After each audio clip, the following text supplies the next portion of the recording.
22/7/2024 ಬೆಳಗ್ಗೆ 8 ಗಂಟೆಯವರೆಗಿನ ಕರ್ನಾಟಕದ ಹವಾಮಾನ ಮುನ್ಸೂಚನೆ ಹೀಗಿದೆ. ಕಾಸರಗೋಡು ಸೇರಿದಂತೆ ಕರ್ನಾಟಕದ ಕರಾವಳಿ ಜಿಲ್ಲೆಗಳಲ್ಲಿ ಮಳೆಯ ಮುನ್ಸೂಚನೆ ಇದೆ.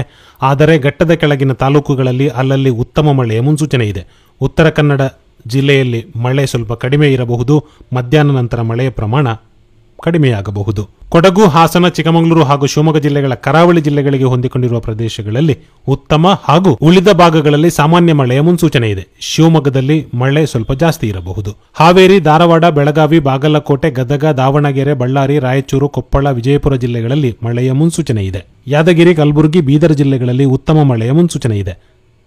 ದಕ್ಷಿಣ ಒಳನಾಡು ಭಾಗಗಳಲ್ಲಿ ಮೋಡ ಹಾಗೂ ಒಂದೆರಡು ಕಡೆ ತುಂತುರು ಮಳೆಯ ಮುನ್ಸೂಚನೆ ಇದೆ. ಈಗಿನಂತೆ ಜುಲೈ 23ರಿಂದ ರಾಜ್ಯದ ಬಹುತೇಕ ಭಾಗಗಳಲ್ಲಿ ಮಳೆಯ ಪ್ರಮಾಣ ಕಡಿಮೆಯಾಗುವ ಮುನ್ಸೂಚನೆ ಇದ್ದು, ಕರಾವಳಿ ಹಾಗೂ ಮಲೆನಾಡು ಜಿಲ್ಲೆಗಳಲ್ಲಿ ದಿನದಲ್ಲಿ 2 ಅಥವಾ 3 ಸಾಮಾನ್ಯ ಮಳೆ ಮುಂದುವರಿಯುವ ಮುನ್ಸೂಚನೆ ಇದೆ.